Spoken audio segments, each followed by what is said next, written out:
Vous connaissez cette sensation, ce pincement intérieur qui surgit dès qu'une phrase, une remarque, un jugement passe la barrière de vos défenses et touche cette part de vous encore sensible, presque secrète. Un mot prononcé sans réflexion, ou pire, avec la froide intention de blesser. Et voilà que votre confiance vacille, que votre estime s'effrite comme un château de sable face à une marée imprévue. Vous le portez en vous, parfois pendant des jours, des semaines, peut-être même des années. Un poison lent qui circule discrètement, alimentant doutes, hésitations et ressentiments silencieux. Pourtant, profondément en vous, se cache un désir intime, presque inconscient, celui de transformer chaque critique, chaque jugement extérieur en force intérieure, en carburant puissant pour votre croissance personnelle. Vous aspirez, peut-être sans le dire à voix haute, à maîtriser cette alchimie délicate qui change la douleur en sagesse, la blessure en force tranquille. Mais comment atteindre ce point subtil où les critiques ne sont plus ces ennemis qui ébranlent, mais des alliés qui révèlent? Sénèque le disait avec douceur et lucidité. Les mots d'autrui sont comme le vent. S'ils sont mal accueillis, ils soufflent sur la braise fragile de votre confiance jusqu'à l'éteindre. Mais si vous savez orienter votre regard, ce même vent deviendra le souffle puissant qui ranime votre feu intérieur. Tout est là, dans cette nuance presque imperceptible du choix intérieur, cette décision silencieuse de transformer l'impact. Épictète allait encore plus loin. Ce ne sont pas les événements, ni les critiques, ni même les mots qui vous atteignent, mais l'interprétation que vous choisissez d'en faire. Dans ces paroles antiques résonne une vérité essentielle, aujourd'hui plus pertinente que jamais. Vous possédez la clé de votre sérénité. Vous êtes celui ou celle qui décide si une parole blessante pénètre profondément ou si elle glisse sur vous comme l'eau sur une roche. Aujourd'hui, laissez-moi vous emmener doucement, mais avec fermeté, sur un chemin où chaque critique, chaque mot prononcé par les autres, cesse d'être un adversaire invisible. Ensemble, pas à pas, nous apprendrons à reconnaître ce venin subtil, à comprendre son origine, à le domestiquer et finalement, à le transformer en lumière qui éclaire votre chemin intérieur. Je ne vous promets pas d'effacer la douleur d'un seul geste. Cette promesse serait vaine et illusoire. Ce que je vous propose est différent. Je vous invite à devenir pleinement conscient de cette douleur, à la voir clairement, à la ressentir profondément pour mieux la transcender. Parce que c'est seulement en acceptant de regarder nos blessures que nous pouvons les guérir, non pas avec précipitation, mais avec la patience douce du sage qui connaît la valeur du temps. Alors écoutez bien ces mots, non pas avec la crainte de découvrir une vérité difficile, mais avec l'espoir serein de celui ou celle qui est enfin prêt à se libérer. Je vous vois, je ressens ce que vous vivez. Vous n'êtes pas seul. À partir de maintenant, chaque critique deviendra une opportunité silencieuse de croissance, un moment privilégié pour bâtir, pierre après pierre, cette forteresse intérieure qui ne tremble plus au moindre souffle extérieur. Aujourd'hui est peut-être le premier jour d'une nouvelle façon d'écouter, d'une nouvelle manière de recevoir, et finalement, d'une nouvelle façon d'être profondément vous-même. Il y a des douleurs qui ne crient pas, des blessures sans plaie, sans traces visibles. Mais elles vivent là, juste sous la peau de votre confiance. Elles naissent d'une parole dite trop vite, d'un regard qui juge, d'un ton qui blesse. Et parfois, ce n'est pas l'intensité de la critique qui vous atteint, mais sa résonance intime, comme si ce mot avait réveillé quelque chose de plus ancien. Un doute, une insécurité, un souvenir de ne pas avoir été assez. C'est là que commence le venin. Il ne vous tue pas, il vous ronge, lentement. Une gêne sourde s'installe. Vous commencez à douter de vous, à remettre en question votre valeur sur la base d'une remarque acide, d'un commentaire non sollicité. Et plus cette parole tourne dans votre esprit, plus elle prend de la place, jusqu'à ce qu'elle occupe tout l'espace intérieur, comme une vérité imposée. Pourtant, ce n'est qu'une opinion, un reflet, parfois même un mensonge. Mais pourquoi cette critique semble-t-elle si vraie? Parce qu'elle rencontre un terrain fertile. Elle touche une peur préexistante, un manque d'assurance, un besoin de reconnaissance jamais totalement comblé. Et là, elle s'enracine. Comme si votre esprit disait « s'il le pense, c'est que ça doit être vrai ». Cette distorsion vous pousse à croire que ce commentaire reflète votre être tout entier, alors qu'il n'en est qu'un écho. Le stoïcisme vous tend la main ici. Il ne nie pas la douleur. Il vous apprend à en faire quelque chose. Il vous rappelle que vous êtes libre de choisir ce qui entre dans votre monde intérieur, Une critique ne devient venin que si vous lui permettez de se répandre. Elle peut aussi être un simple signal, une donnée, un point de repère extérieur, rien de plus. Vous avez ce pouvoir, celui de filtrer, de distinguer ce qui construit de ce qui détruit. L'application est simple mais demande du courage. Isolez le message de l'émotion. Notez ce qui, dans la critique, pourrait réellement vous être utile. Une information sur vous, une piste d'évolution, une vérité à explorer. Et laissez le reste. Rejetez l'amertume. Refusez la provocation. Ne gardez que le noyau utile, comme le forgeron qui choisit son métal avec soin avant de le façonner. Sénèque disait « Ce n'est pas le marteau qui façonne l'acier, mais l'intelligence de celui qui le tient. » Vous êtes ce forgeron. La critique, le marteau. Vous pouvez l'utiliser pour affiner votre solidité, pour renforcer votre structure, ou la laisser vous briser. La décision vous appartient. Vous n'avez pas été faible de ressentir la douleur. Vous avez été humain. Et maintenant, vous choisissez. Vous choisissez ce que vous absorbez. Vous choisissez ce que vous devenez. Car la critique ne définit rien en vous. Elle révèle seulement ce qui mérite d'être regardé, avec douceur, avec lucidité, et avec la force tranquille de celui ou celle qui a décidé de ne plus se laisser ronger. Parfois, ce n'est pas tant ce qu'ils disent qui vous blesse, c'est ce que vous en faites, intérieurement. La façon dont leurs mots s'impriment sur votre image de vous-même. Comme si chaque remarque négative avait le pouvoir de redessiner votre visage dans votre propre miroir. Et soudain, vous ne vous voyez plus tel que vous êtes, mais tel que vous avez été décrit, déformé, réduit, incomplet. La douleur est silencieuse, mais persistante. Vous vous surprenez à penser à cette remarque encore et encore. Elle tourne en boucle, modifie votre posture, colore vos gestes. Elle devient votre filtre. Vous vous regardez avec leurs yeux, et vous commencez à croire que cette critique, cette seule phrase dite dans un moment de tension ou d'incompréhension, est le reflet fidèle de votre vérité. Vous doutez, vous cherchez à vous corriger, vous vous pliez à l'image qu'on vous impose. Mais ce n'est pas un miroir clair qu'on vous tend, c'est une surface troublée, agitée par les vagues de leurs humeurs, de leurs projections, de leurs blessures à eux. Et vous, sans le savoir, vous absorbez leur désordre. Vous croyez à leur reflet plus qu'à votre propre lumière. C'est là que le stoïcisme intervient. Il vous invite à suspendre ce jugement automatique, à reprendre possession de votre regard sur vous-même, à redevenir l'observateur et non plus le réceptacle. Ce n'est pas la critique qui vous atteint, mais votre interprétation, disait Épictète. Cela signifie que vous avez le droit et le devoir envers vous-même de filtrer ce miroir, de ne pas absorber l'image projetée sans la questionner, de vous demander « Est-ce que cette parole parle de moi ?» ou de « Est-ce que je choisis de croire à ce reflet ?» ou puis-je le laisser s'évaporer comme la buée sur une vitre? C'est un acte intérieur, profond, silencieux, mais puissant. Quand vous cessez de prendre chaque critique comme un jugement divin, vous reprenez la main. Vous décidez de l'angle avec lequel vous vous regardez. Et souvent, vous découvrez que la critique n'était qu'une eau trouble, passagère. Elle n'a pas de fond. Elle ne dit rien de permanent. Si vous ne l'agitez pas davantage, elle se dépose. Et dans le calme, vous voyez clair à nouveau, comme un lac qui retrouve sa transparence après la tempête, comme un miroir qui vous renvoie enfin votre vraie présence, et non une caricature façonnée par l'extérieur. Vous n'avez pas à plaire pour exister. Vous n'avez pas à vous transformer à chaque jugement reçu. Vous avez le droit de rester, de respirer, de ne pas vous excuser d'être qui vous êtes. Il ne s'agit pas de devenir imperméable, insensible.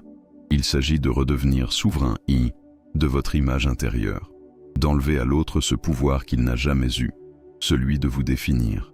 Ce n'est pas parce qu'ils vous voient autrement que vous devez vous voir autrement. Vous êtes plus que ce qu'ils perçoivent. Vous êtes plus que leurs mots. Vous êtes ce regard qui choisit, ce cœur qui sait, ce silence qui se tient debout. Ce n'est pas tant ce qu'ils disent qui vous effondre, c'est la manière dont ils le disent. Un ton sec, un regard froid, une voix qui tranche.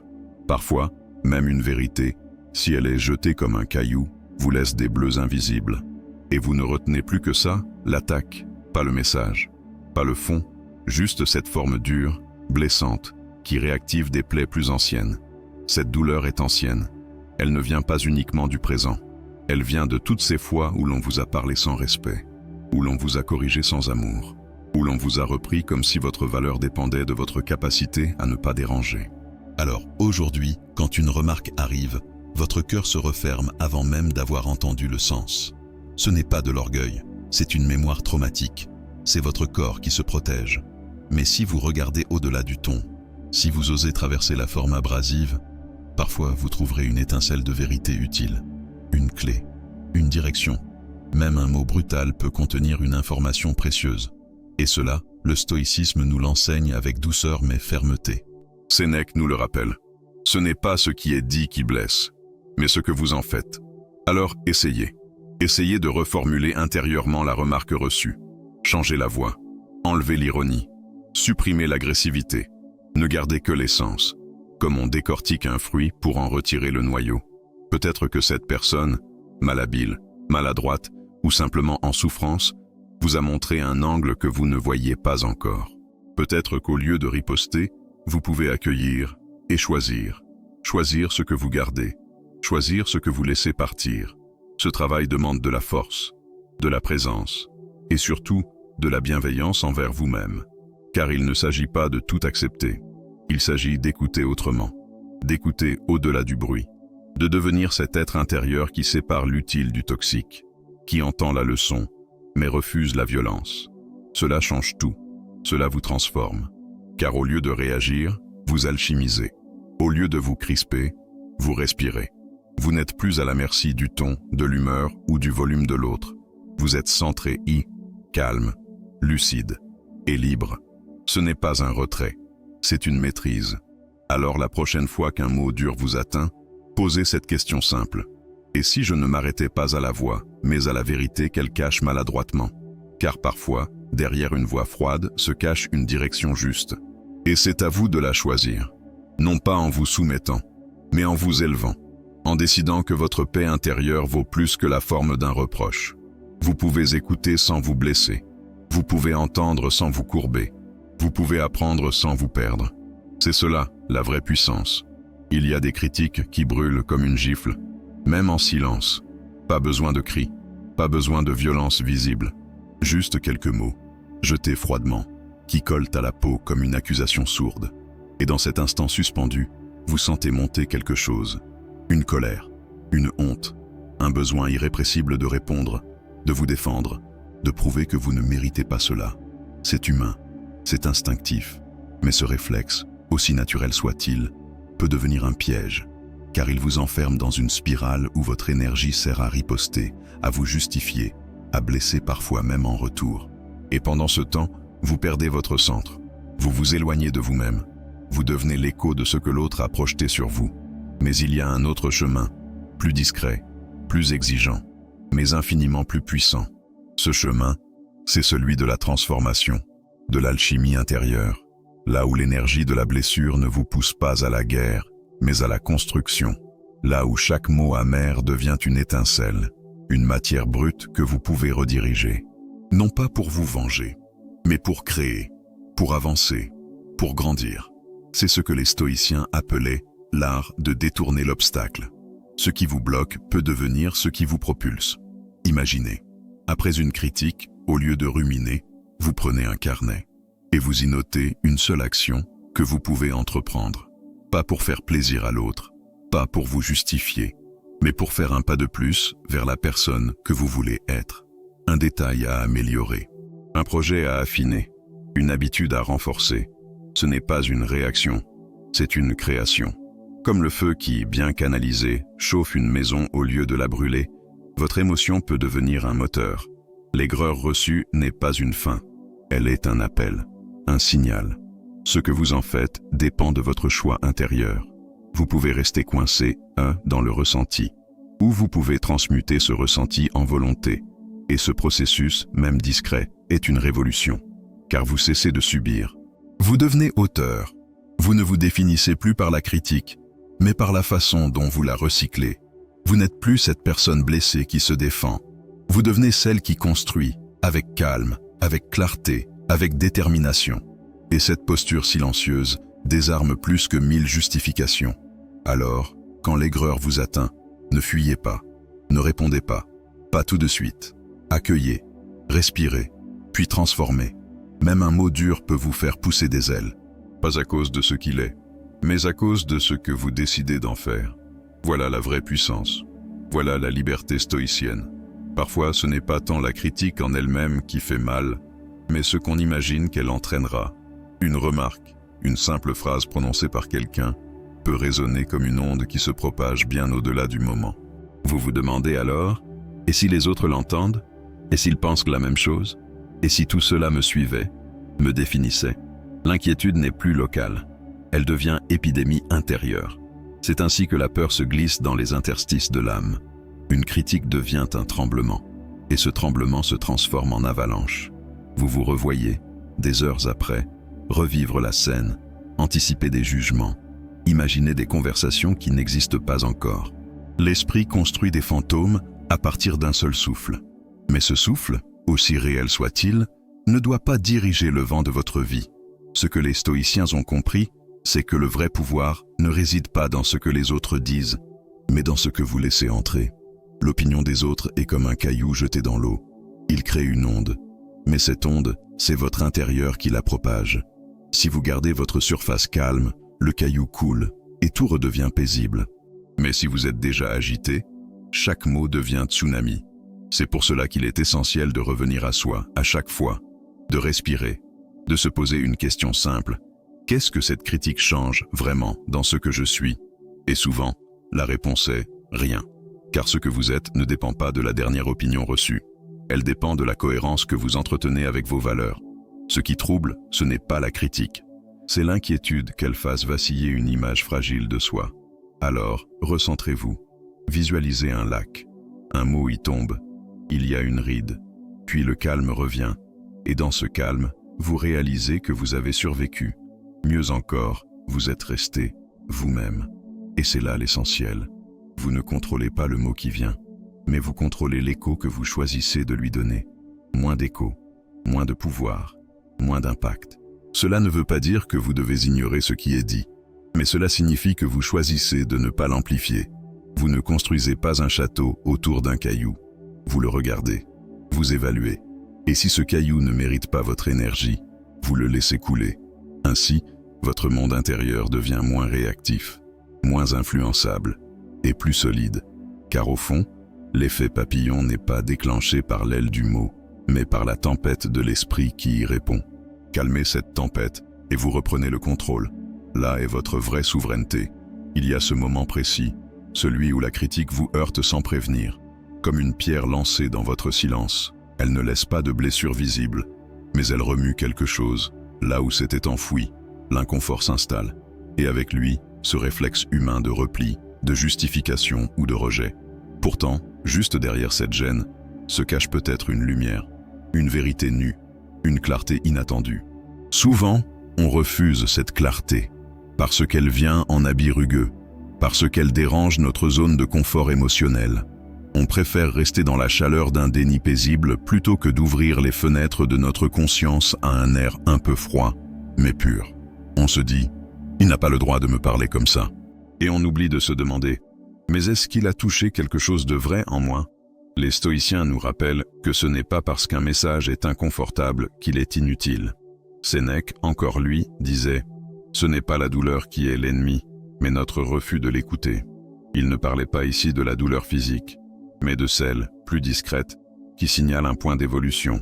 Cette critique qui vous blesse peut aussi bien être une loupe qu'un poignard.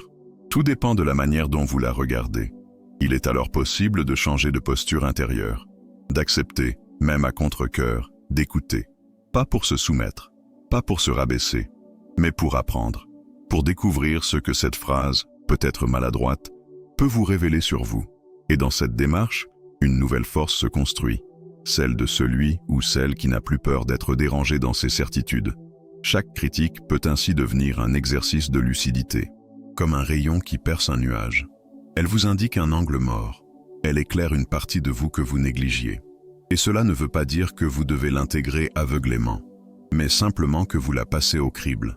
Vous la soumettez à votre propre sagesse. Et si un fragment de vérité s'y trouve, vous le gardez. Prenez l'habitude, après chaque critique, de vous poser une question simple. Qu'est-ce que cela me dit sur moi que je ne voyais pas? Même si la forme était agressive, Même si le ton était dur, la substance peut contenir une pépite, une chose que vous pouvez ajuster, une nuance que vous pouvez intégrer, une force que vous pouvez redéployer. C'est ainsi que la critique, au lieu de vous rabaisser, vous redresse. Elle devient miroir, tremplin, boussole. Non pas parce que vous acceptez tout ce que l'on vous dit, mais parce que vous devenez capable de tout entendre sans perdre votre axe. Vous filtrez, vous clarifiez, vous grandissez, et plus encore, vous devenez ce qu'aucune critique ne pourra plus jamais briser. Un être lucide, enraciné, aligné. Il y a des mots qui s'invitent comme des intrus dans votre esprit, des phrases qu'on ne vous a pas seulement dites, mais imposées, et qui, sans que vous le réalisiez, ont commencé à tracer des frontières intérieures que vous n'avez jamais choisies. Tu es trop sensible, tu devrais faire autrement, tu n'es jamais assez. Ces voix, venues de l'extérieur, finissent par occuper l'intérieur. Et vous vous retrouvez à vivre dans une maison mentale construite par les jugements des autres. Mais il y a un seuil, un point où l'âme se réveille, où vous réalisez que votre espace intérieur vous appartient, et qu'il n'est pas normal que chaque avis, chaque opinion, chaque critique y entre sans frapper.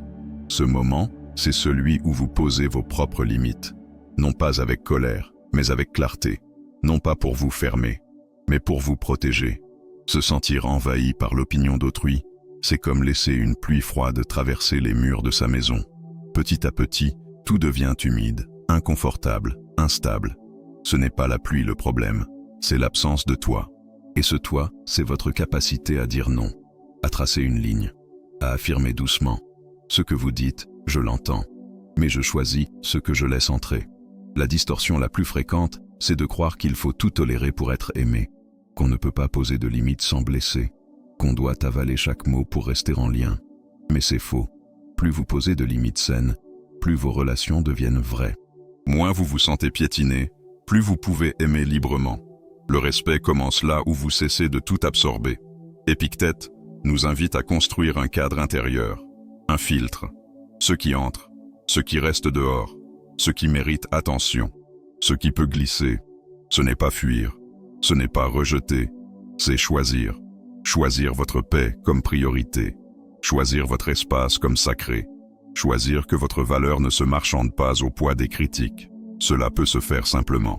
Une phrase suffit parfois à poser le cadre. Merci pour votre retour, mais je préfère ne pas débattre. Ou bien, je respecte votre avis, mais je choisis une autre voie.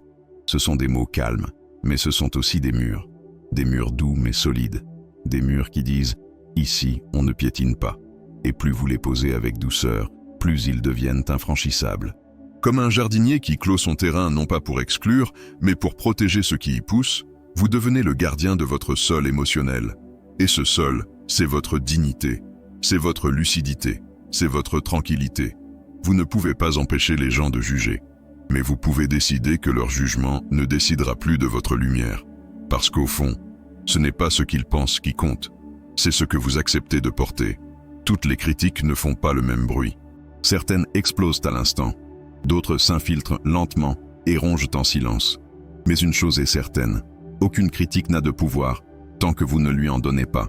C'est là la vérité que tant d'âmes blessées finissent par découvrir. La critique n'est pas le vent qui vous brise, c'est l'angle de votre voile qui décide si ce vent vous déporte ou vous propulse. Il ne s'agit pas de devenir insensible, il ne s'agit pas d'ignorer tous les mots, il s'agit de choisir. Choisir ce qui mérite votre attention. Choisir ce qui vous construit, pas ce qui vous détruit. Choisir de transformer la morsure en matière, le rejet en racine, l'offense en opportunité. Car en réalité, chaque mot qu'on vous adresse est une invitation à réagir ou à réfléchir, à vous effondrer ou à vous redresser. Sénèque l'a écrit, ce n'est pas parce que le vent souffle que le navire dérive, c'est parce qu'il n'a pas corrigé sa voile. Et corriger votre voile, c'est reprendre la main sur votre mental, réajuster votre regard, réaffirmer votre paix. Épictète l'a dit autrement, ce n'est pas la critique qui vous atteint, mais ce que vous en faites. Et ce que vous en faites est un choix, un acte de pouvoir intime. Alors la prochaine fois qu'un mot glisse jusqu'à vous, ne le laissez pas entrer trop vite. Accueillez-le comme on accueille un visiteur inattendu. Observez-le, écoutez-le, puis demandez-vous, est-ce qu'il m'élève ou est-ce qu'il m'éteint? S'il vous grandit, intégrez-le. S'il vous rabaissait, libérez-le. Il ne mérite pas de s'asseoir à la table de votre estime, car ce que vous bâtissez aujourd'hui, c'est un sanctuaire, un lieu intérieur où la critique ne devient ni poison ni prison, mais, à la lumière de votre conscience, peut parfois devenir pierre de fondation. Vous êtes libre, libre de filtrer, libre de reposer votre esprit, libre de ne plus croire tout ce qu'on vous dit, libre de vous recentrer encore et toujours. Et c'est cette liberté, plus que tout, qui vous rend inébranlable.